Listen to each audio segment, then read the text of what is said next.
Cuando el teléfono sonó esa noche de octubre y vi el rostro de mi hija en la pantalla después de 2 años de silencio absoluto, supe que algo terrible estaba por revelarse. Fernanda lloraba frente a la imagen de la Virgen de Guadalupe, sosteniendo unos diminutos zapatitos tejidos color rosa. «Mamá, voy a tener un bebé. Necesito que vengas a cenar conmigo para mi cumpleaños el viernes. Por favor, te necesito». No vi entonces las señales de advertencia. Solo vi a mi niña pidiendo ayuda. Y eso bastó para que empacara esa misma noche y manejara desde Pátzcuaro hasta la Ciudad de México sin pensar en las consecuencias. Pero antes de entrar en la historia, apóyanos dándole like y suscribiéndote ahora mismo. También quiero saludarlos. Déjenme en los comentarios su nombre, su ciudad, ideas. Gracias. Mi nombre es Socorro, pero todos me conocen como Doña Coco.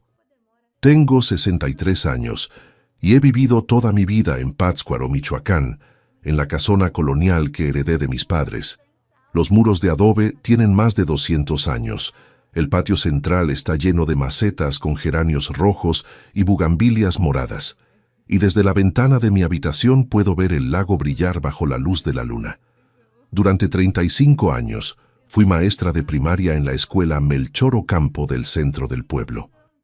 Me jubilé hace 3 años, pensando que pasaría mis días tranquilos cuidando mi jardín, asistiendo a misa en la Basílica de Nuestra Señora de la Salud y jugando lotería con las vecinas los jueves por la tarde.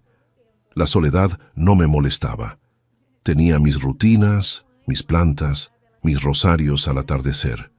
Pero nada, absolutamente nada, llenaba el vacío que dejó Fernanda cuando se casó con Ricardo y desapareció de mi vida como si nunca hubiera existido.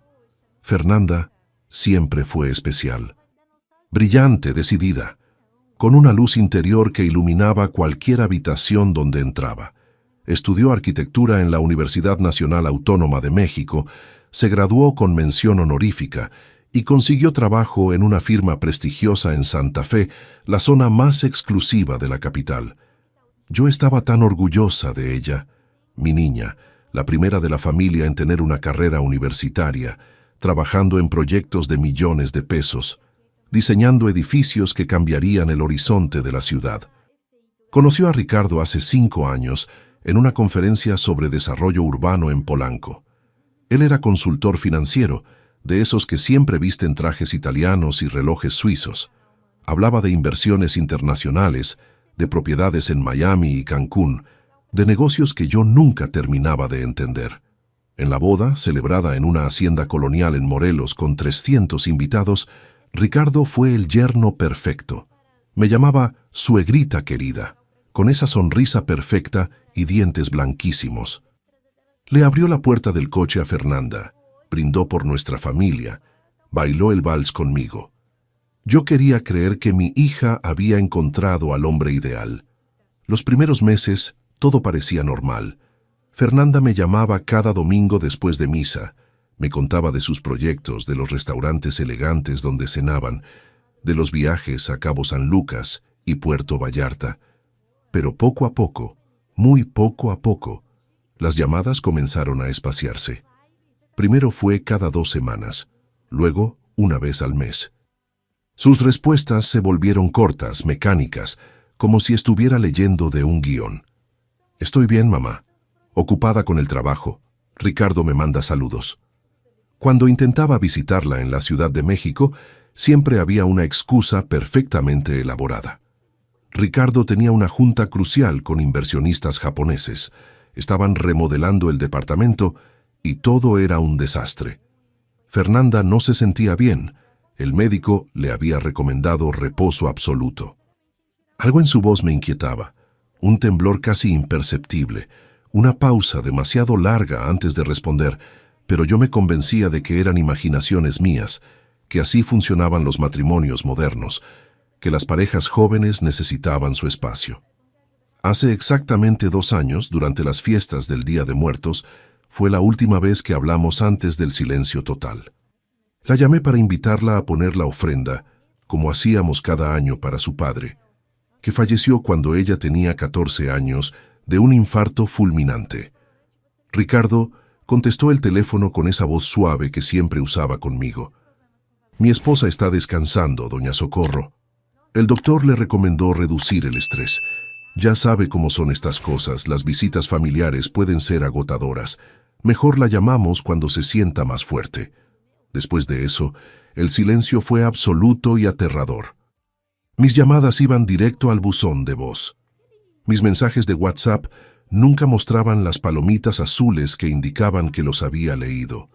Los mensajes de texto quedaban sin respuesta. Era como si mi única hija se hubiera evaporado de la faz de la tierra, y yo no sabía qué hacer, a quién acudir, cómo encontrarla.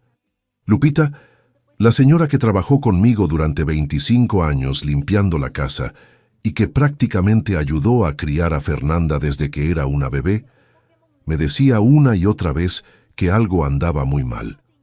Señora Coco, los hombres que separan a las esposas de sus mamás no son de fiar. Mi comadre Juana pasó por lo mismo con su hija en Uruapán, y cuando por fin lograron sacarla de esa casa, la muchacha estaba irreconocible, como un fantasma. Pero yo no quería creer que mi Fernanda estuviera en peligro real. Era más fácil, menos doloroso, pensar que estaba molesta conmigo por alguna razón que no alcanzaba a comprender, que yo había hecho algo mal, que el problema era mío y no de ella. Entonces llegó esa videollamada que lo cambió todo. Era una noche de octubre, justo después del rosario de las 7. Yo estaba en la cocina preparando un té de manzanilla cuando el teléfono vibró en la mesa con ese sonido característico de FaceTime. Ver el nombre de Fernanda en la pantalla me dejó sin aire en los pulmones. Contesté con las manos temblando tanto que casi dejo caer el teléfono. Lo que vi me partió el corazón en 1000 pedazos. Mi hija hermosa, mi Fernanda que siempre fue tan llena de vida y energía, estaba irreconocible frente a la cámara.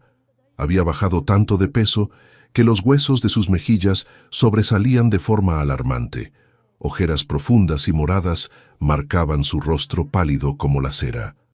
El cabello, antes largo y brillante, se veía opaco y maltratado, recogido en una cola descuidada. Llevaba puesta una blusa holgada que no lograba ocultar su delgadez extrema.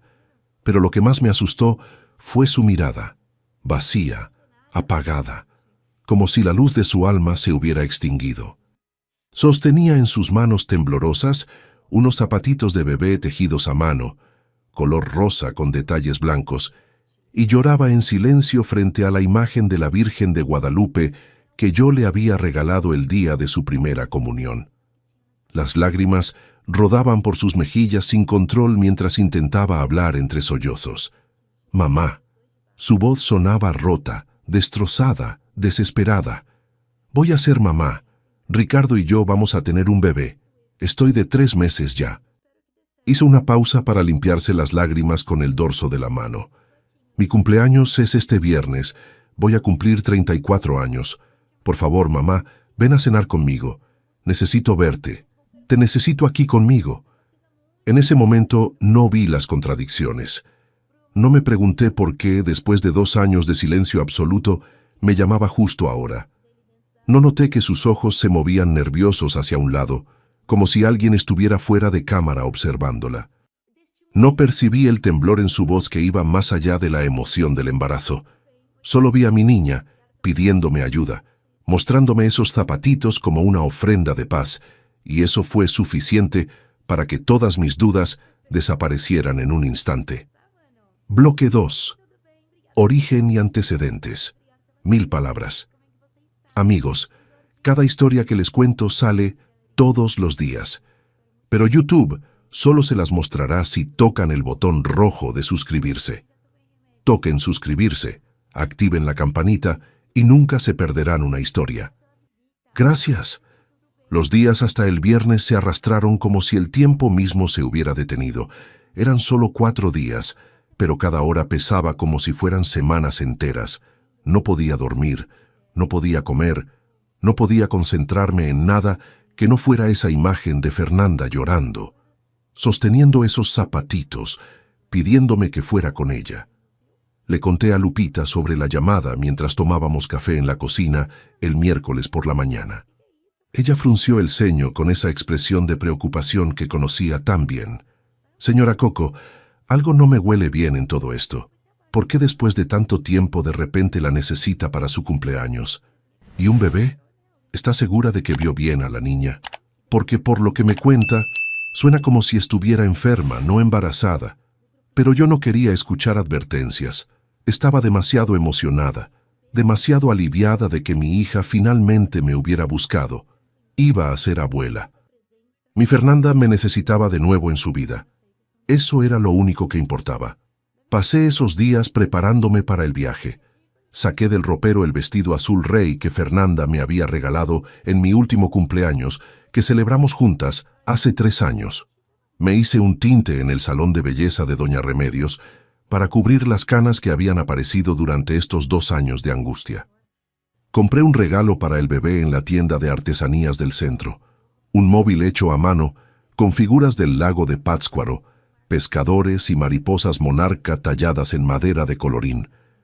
El jueves por la noche empaqueté mi maleta pequeña. No planeaba quedarme más de 2 días, solo lo suficiente para la cena del viernes y tal vez desayunar juntas el sábado antes de regresar a Pátzcuaro. Metí el vestido azul, una blusa blanca bordada a mano que había comprado en Tzintzuntzan, mis zapatos buenos, el rosario que me regaló mi madre antes de morir, y una foto enmarcada de Fernanda cuando era niña, sonriendo con sus 2 dientes de adelante que apenas estaban saliendo. Salí de Pátzcuaro a las 5 de la mañana del viernes, cuando el cielo apenas comenzaba a aclararse sobre el lago. El camino a la Ciudad de México toma aproximadamente 4 horas y media en buenas condiciones. Manejé mi viejo Tsuru blanco por la carretera, pasando por Morelia, luego Marabatío, después Atlacomulco, viendo cómo el paisaje cambiaba de los bosques de pinos de Michoacán a las planicies del Estado de México. Mientras conducía, mi mente no paraba de dar vueltas.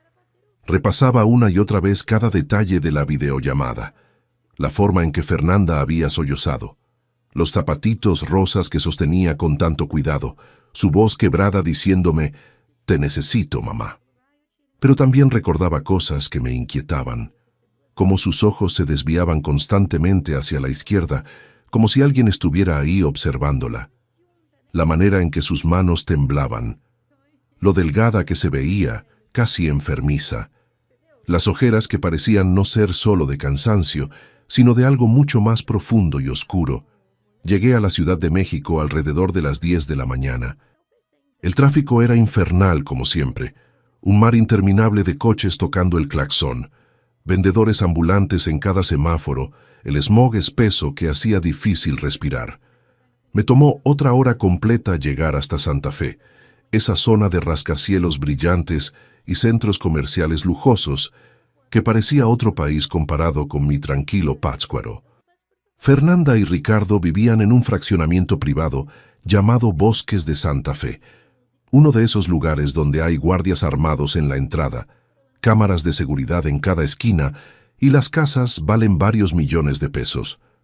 Cuando llegué a la reja principal, el guardia me detuvo con gesto severo. «Buenas tardes. ¿A qué casa se dirige?» «Vengo a visitar a mi hija, Fernanda Reyes. Vive en el número 42».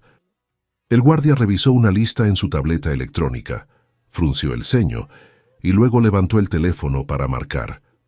Esperé en el coche con el motor encendido, sintiendo cómo los nervios me hacían sudar a pesar del aire acondicionado. Después de lo que pareció una eternidad, el guardia colgó y me hizo señas para pasar. «Puede entrar. Es la casa al final de la calle Jacarandas del lado izquierdo, la que tiene el portón negro». Manejé despacio por las calles perfectamente pavimentadas del fraccionamiento. Todas las casas eran enormes, modernas, con jardines impecables y coches importados estacionados en las entradas.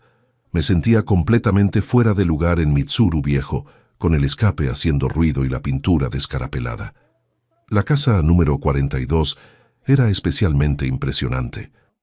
2 pisos de construcción ultramoderna, todo vidrio y concreto pulido, con un jardín minimalista lleno de piedras volcánicas y plantas ornamentales que probablemente costaban más que mi casa entera en Pátzcuaro. El portón automático de metal negro Tenía el número iluminado en neones. Detrás del portón alcancé a ver 2 coches estacionados, un BMW negro último modelo y un Mercedes-Benz blanco. Estacioné mi coche frente a la casa y me quedé sentada un momento, intentando calmar mi corazón que latía como si quisiera salirse de mi pecho. Me miré en el espejo retrovisor, acomodé mi cabello recién teñido, me puse un poco más de labial. Respiré hondo 3 veces, como me había enseñado el padre Miguel en las clases de meditación que daba los martes en la parroquia. Eran las 5:45 de la tarde. La cena estaba programada para las 7. Había llegado temprano, pero no me importaba. Después de 2 años sin ver a mi hija, cada minuto extra contaba. Abrí la puerta del coche y bajé, sintiendo cómo mis piernas temblaban ligeramente. El aire de la Ciudad de México era pesado, cargado de contaminación y del olor a gasolina que nunca desaparecía completamente. Tomé mi bolsa del asiento trasero, donde llevaba el regalo para el bebé envuelto en papel de china rosa mexicano, y caminé hacia el portón. Fue entonces cuando sucedió algo completamente inesperado que cambiaría todo. Mientras me acercaba al intercomunicador para anunciarme, escuché un ruido a mi izquierda. Me giré y vi a una mujer mayor de unos 60 años que salía por la puerta lateral de la casa cargando una bolsa de basura. Llevaba puesto un uniforme de trabajadora doméstica, pantalón negro y blusa blanca. Cuando me vio, su rostro mostró un destello de reconocimiento, seguido inmediatamente por una expresión de pánico absoluto. Era Lupita. Pero no mi Lupita de Pátzcuaro. Era otra Lupita, la empleada que Fernanda había contratado cuando se mudó a la Ciudad de México, una mujer oriunda de Oaxaca que llevaba trabajando con ellos desde el principio del matrimonio. Lupita dejó caer la bolsa de basura y corrió hacia mí con pasos rápidos, mirando nerviosamente hacia las ventanas de la casa, como si temiera que alguien la estuviera observando. Su rostro estaba pálido, sus ojos muy abiertos mostraban un miedo genuino y profundo. «Señora Socorro», susurró con voz urgente cuando llegó a mi lado. «No entre a esa casa. Por favor, por el amor de Dios, váyase de aquí ahora mismo». Me quedé completamente paralizada, sin entender lo que estaba pasando. Mi mente se negaba a procesar sus palabras. ¿Qué estaba diciendo? ¿Por qué no podía entrar a ver a mi hija? «Lupita, ¿qué pasa? ¿Fernanda está bien? Ella me llamó, me pidió que viniera para su cumpleaños. Me dijo que está embarazada, que va a tener un bebé». Lupita negó con la cabeza violentamente. Sus ojos se llenaron de lágrimas. «No hay ningún bebé, señora Socorro. Es mentira. Todo es mentira. El señor Ricardo le está dando algo en el té para mantenerla dopada, para que no piense con claridad». El mundo comenzó a dar vueltas a mi alrededor. Sentí que las rodillas se me doblaban. No podía ser verdad. Era imposible. Mi yerno, el hombre que llamaba suegrita querida, drogando a mi hija. «No entiendo», murmuré. «¿Por qué harían eso? ¿Por qué Fernanda me llamaría si no fuera verdad?» Lupita miró nuevamente hacia la casa con terror evidente. «Porque él la obligó. La hizo llamarla para que usted viniera. Señora Socorro, escuche bien lo que le voy a decir porque no tengo mucho tiempo antes de que se den cuenta de que estoy aquí afuera hablando con usted. Ellos están planeando matarla esta noche. Van a hacer que parezca un accidente». Mi corazón se detuvo completamente. Las palabras de Lupita entraban a mis oídos, pero mi cerebro se negaba a aceptarlas. ¿Matarme? ¿Un accidente? ¿Mi propia hija involucrada en planear mi muerte? Escuché al señor Ricardo hablando por teléfono con alguien hace 2 días, continuó Lupita rápidamente. Las palabras salían atropelladas de su boca. Dijo que después de la cena del viernes, todo sería de ellos. Hablaba de la casona de Pátzcuaro, de cuánto vale, de cómo la pueden convertir en un hotel boutique y ganar millones. Mencionó un seguro de vida que usted tiene. Y después dijo algo sobre el balcón del 2º piso, sobre cómo sería fácil hacer que una señora mayor tropezara después de tomar vino en la cena. Cada palabra era como un cuchillo clavándose en mi corazón. La casona de Pátzcuaro, la herencia de mis padres, de mis abuelos, de generaciones de mi familia. Sí, era valiosa. Los turistas adoraban el centro histórico de Pátzcuaro y una propiedad colonial bien ubicada podía venderse por una fortuna o convertirse en un negocio muy lucrativo. Y sí, yo tenía un seguro de vida considerable que había sacado cuando Fernanda era niña, para asegurarme de que ella estaría bien cuidada si algo me pasaba. Fernanda era mi única beneficiaria. Pero Fernanda nunca aceptaría algo así, dije, más para convencerme a mí misma que por creer realmente en mis palabras. Ella me ama, es mi hija. La expresión de Lupita se suavizó con una tristeza infinita. Señora Socorro, la niña Fernanda ya no es la misma persona que usted conoció. El señor Ricardo ha pasado estos 2 años destruyéndola poco a poco. La tiene aislada, sin amigos, sin familia. Controla cada aspecto de su vida, qué come, qué viste, a dónde va, con quién habla. Le ha hecho creer que usted es una mala madre, que solo quiere controlarla, que nunca la apoyó en nada. La tiene tan confundida y asustada que ahora hace todo lo que él dice sin cuestionar. Escuchar eso me rompió en pedazos. Pensé en mi niña, en la Fernanda que yo crié, esa niña brillante y fuerte que podía hacer cualquier cosa que se propusiera. ¿Cómo había permitido que esto pasara? ¿Cómo no me di cuenta antes de que algo andaba terriblemente mal? Lupita, si todo esto es verdad, ¿por qué no me llamaste antes? ¿Por qué esperaste hasta ahora? Ella se limpió las lágrimas con el delantal. Intenté avisarle muchas veces, señora Socorro. Le mandé mensajes a su WhatsApp desde el teléfono de mi sobrina, pero creo que nunca los recibió. El señor Ricardo es muy cuidadoso. Revisa todos los teléfonos de la casa, tiene cámaras de seguridad por todos lados. Yo tengo familia en Oaxaca que depende del dinero que les mando cada mes. Si me corre no sé cómo los voy a mantener. Pero esto ya es demasiado. No puedo quedarme callada mientras planean asesinar a alguien. Un ruido vino de la casa. Una puerta que se abría. Lupita dio un salto hacia atrás. El pánico regresó a su rostro. Tengo que volver adentro antes de que sospechen. Señora Socorro, por favor, no entre a esa casa. Váyase a un hotel, regrese a Pátzcuaro, vaya a cualquier lado menos aquí. Llame a la policía si quiere, pero no entre. No puedo irme sin mi hija, respondí con una determinación que no sabía que tenía. Si todo lo que dices es verdad, entonces Fernanda está en peligro. No voy a dejarla sola con ese hombre. Lupita me miró con una mezcla de admiración y desesperación. Entonces tenga mucho cuidado. Y si va a entrar, al menos grabe todo. Use su teléfono, esconda el micrófono en su bolsa, cualquier cosa.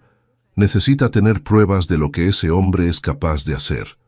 Antes de que pudiera responder, Lupita tomó la bolsa de basura que había dejado caer y corrió de regreso hacia la casa, desapareciendo por la puerta lateral.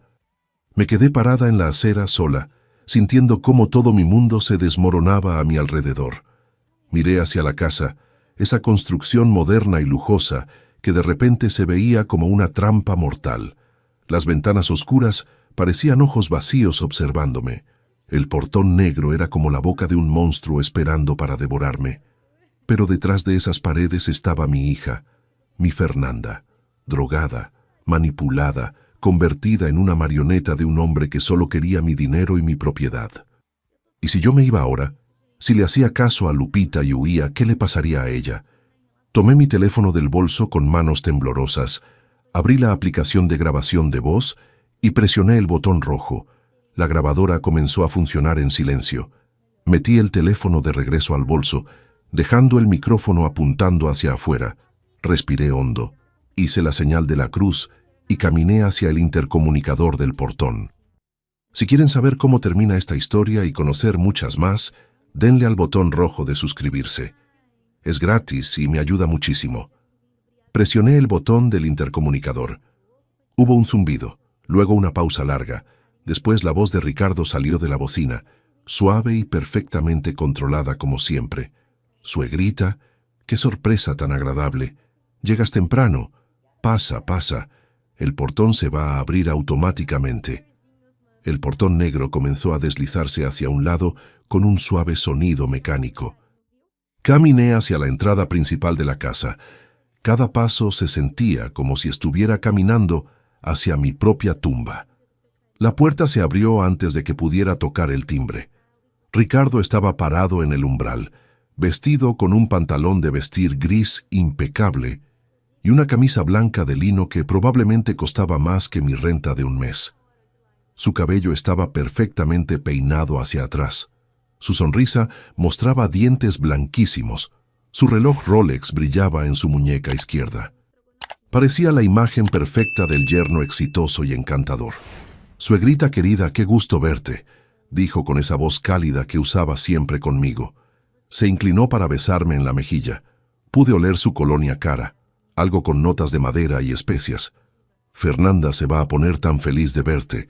Ha estado esperando este momento desde hace días. Pasa, por favor, estás en tu casa». Entré al recibidor, un espacio enorme con pisos de mármol italiano y un candil de cristal que colgaba del techo altísimo.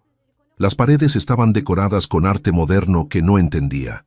Manchas de color sin forma definida, que probablemente costaban una fortuna. «¿Dónde está Fernanda?», me pregunté, intentando que mi voz sonara normal a pesar del miedo que me atenazaba la garganta. «Está arriba arreglándose para la cena», respondió Ricardo, cerrando la puerta detrás de mí. El sonido del seguro al cerrar me hizo estremecer. Ya sabes cómo son las mujeres embarazadas. Todo tiene que estar perfecto.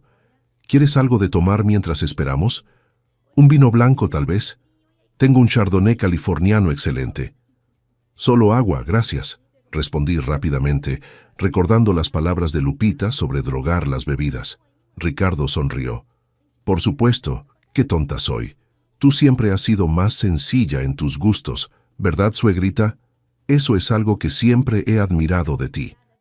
Tan auténtica, tan de pueblo».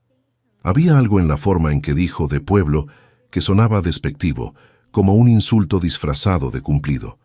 Lo seguí hacia la sala, un espacio masivo con ventanales del piso al techo que daban a un jardín iluminado. Los muebles eran todos de diseñador, modernos y minimalistas, probablemente incómodos pero carísimos. «Siéntate, siéntate», me indicó Ricardo señalando un sofá gris que parecía más una escultura que un mueble. «Voy a traerte esa agua y a decirle a Fernanda que ya llegaste.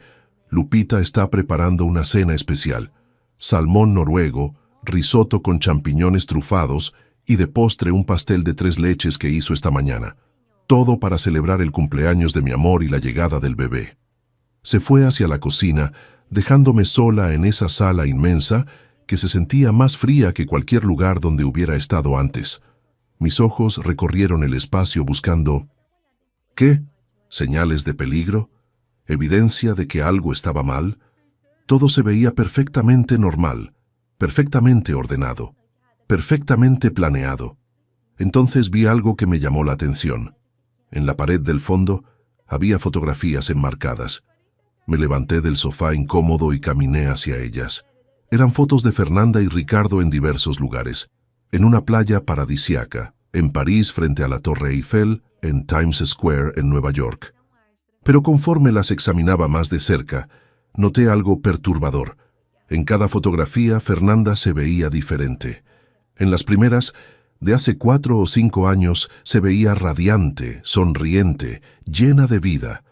Pero en las más recientes, su sonrisa era forzada.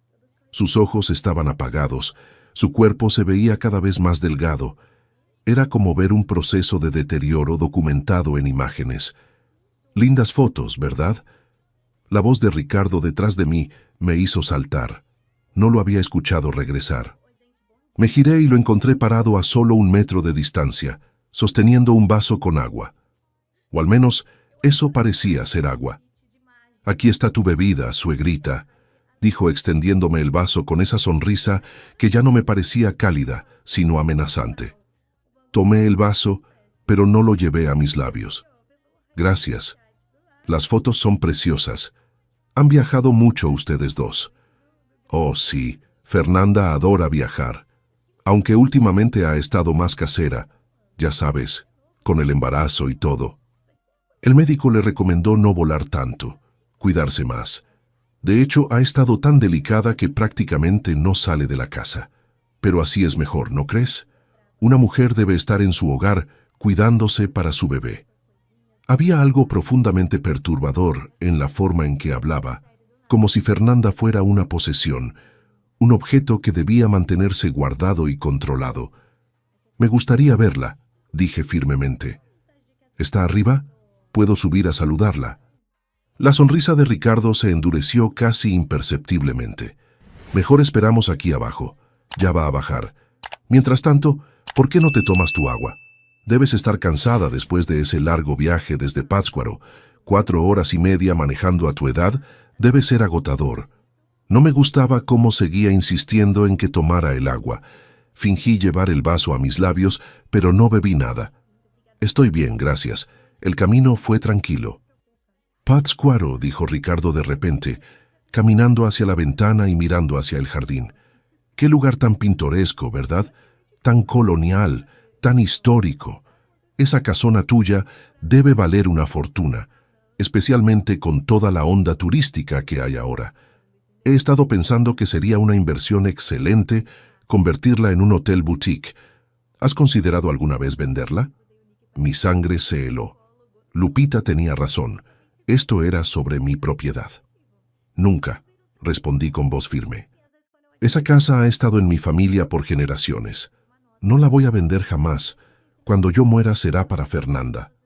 Ricardo se giró hacia mí y por un brevísimo segundo vi algo oscuro cruzar por su rostro.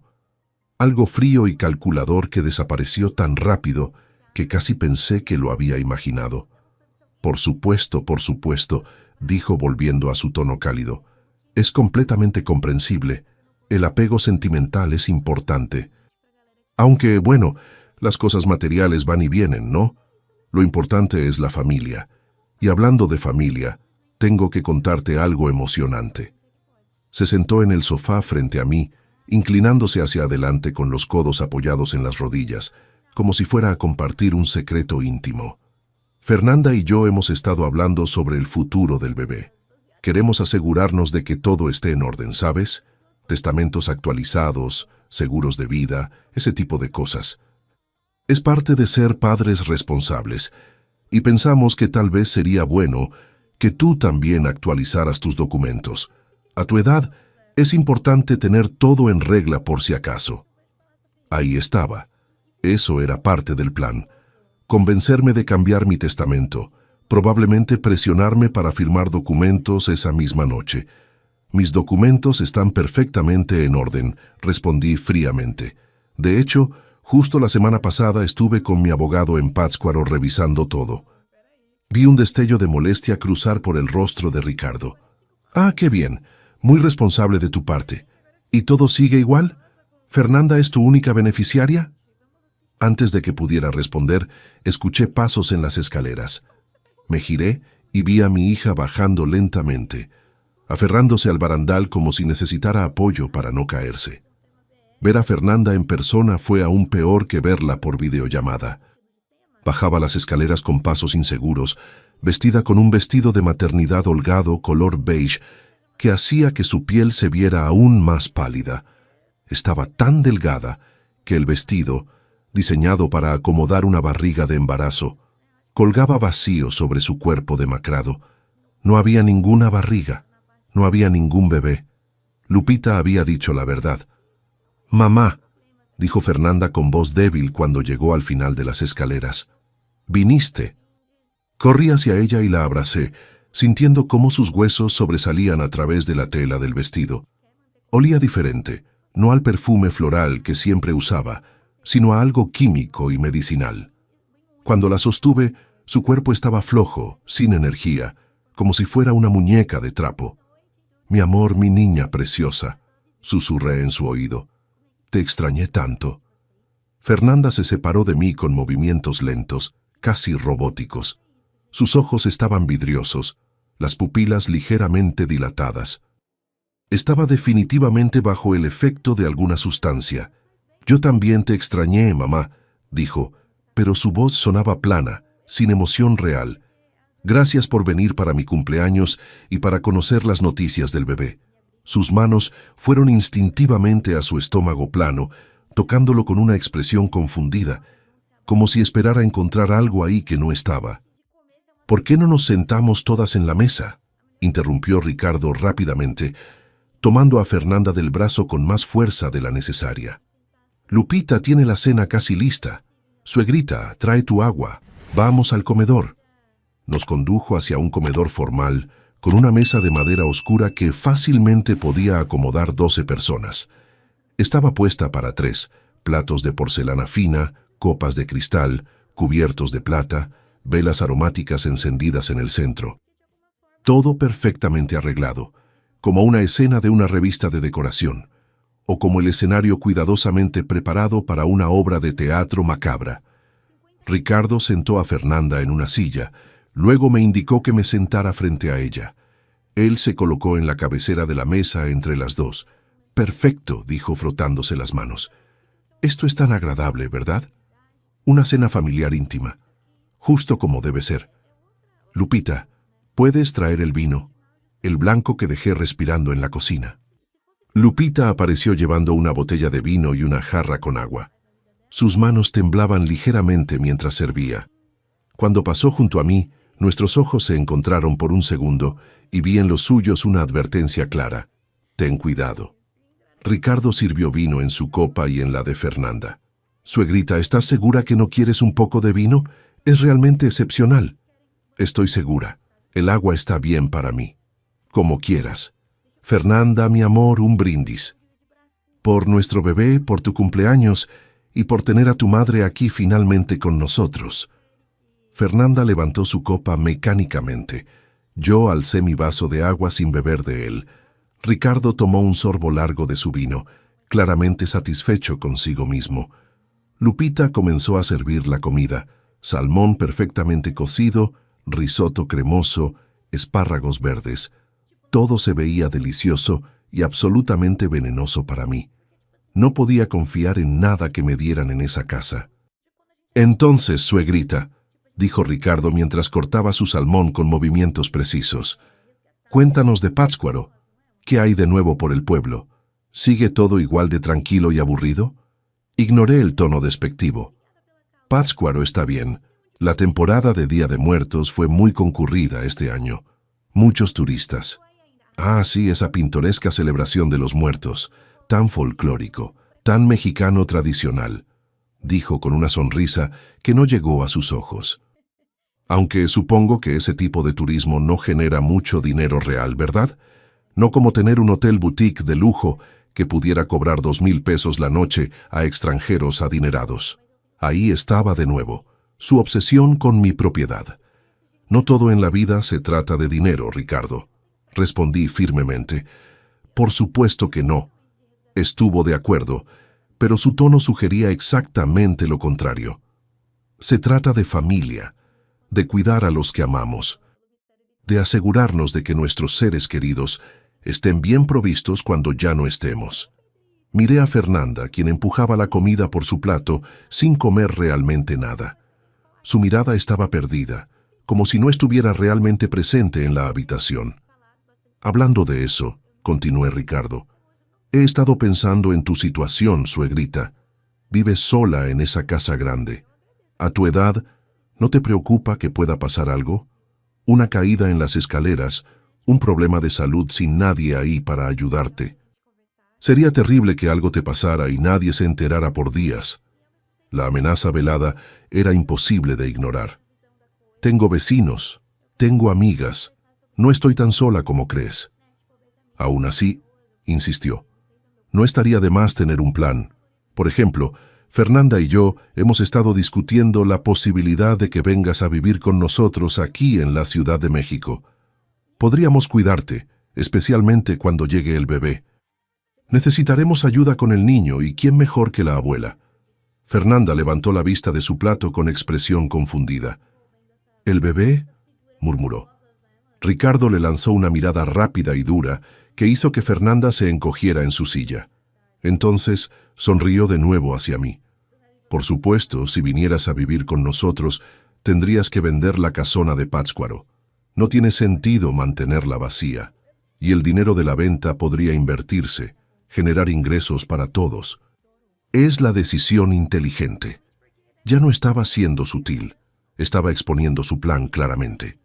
No voy a vender mi casa, dije con toda la firmeza que pude reunir.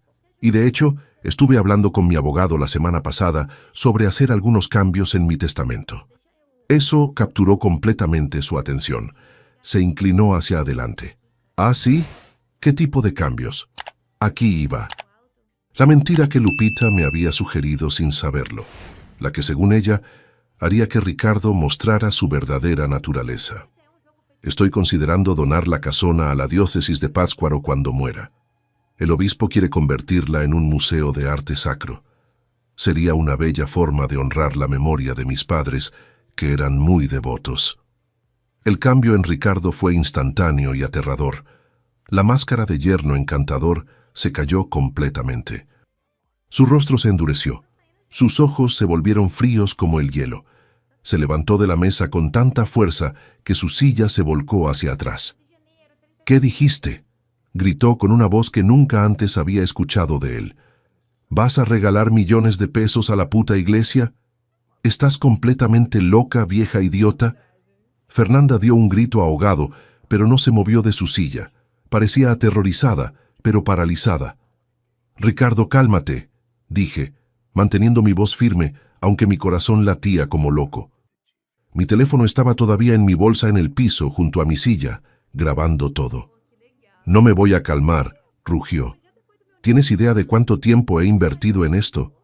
¿Cuánto esfuerzo he puesto en aislar a tu estúpida hija de ti, en hacer que te odiara, en preparar todo perfectamente? ¿Y ahora me sales con que vas a regalar mi propiedad?». «No es tu propiedad», respondí. «Es mía. Y puedo hacer con ella lo que quiera».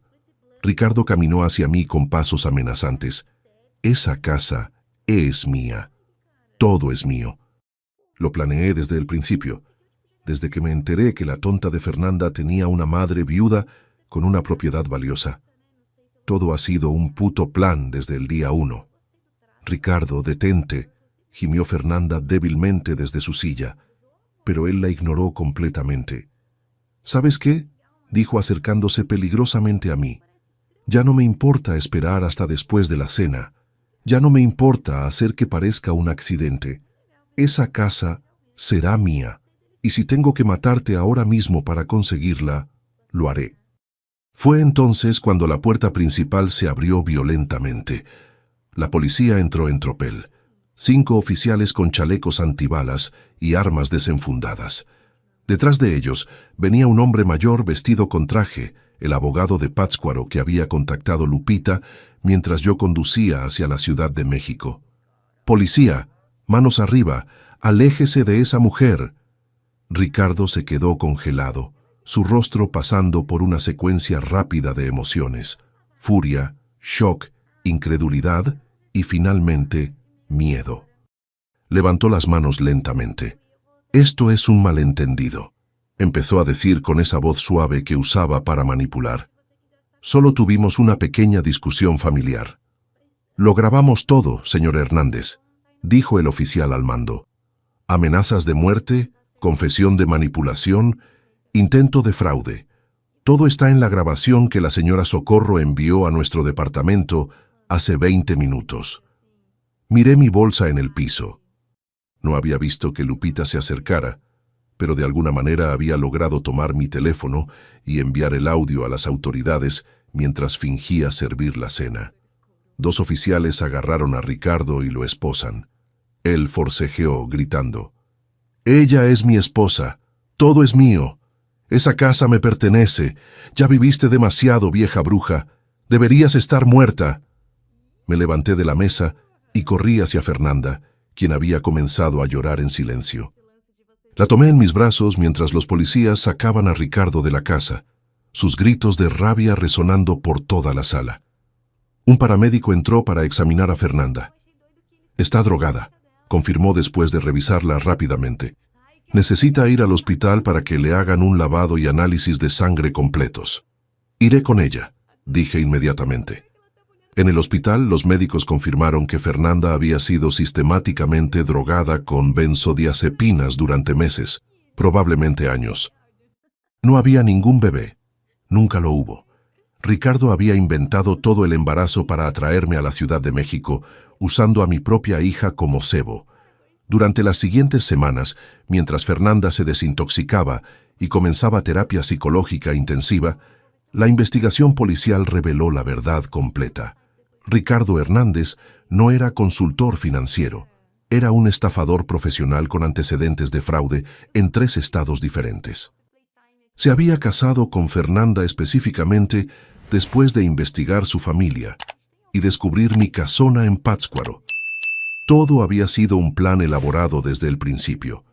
Ganarse su confianza, aislarla de mí, drogarla hasta tenerla completamente bajo control y finalmente matarme para heredar todo. 3 meses después, Fernanda y yo regresamos juntas a Pátzcuaro. Ella necesitaba recuperarse lejos de la Ciudad de México, lejos de esa casa que había sido su prisión. La primera mañana que despertó en su antigua habitación, con el sol entrando por la ventana y el sonido de las campanas de la basílica llamando a misa, me miró con lágrimas en los ojos. «Mamá, perdóname, por todo, por creerle, por alejarme de ti, por...» «Shh», le dije abrazándola fuerte, «no fue tu culpa, mi amor. Nada de esto fue tu culpa». Ahora, 6 meses después, veo a Fernanda recuperándose poco a poco. Ha ganado peso, el brillo ha regresado a sus ojos, sonríe de nuevo. Todavía tiene pesadillas, todavía está en terapia, pero está viva y está libre. Ricardo fue sentenciado a 15 años de prisión por intento de homicidio, fraude y abuso conyugal agravado.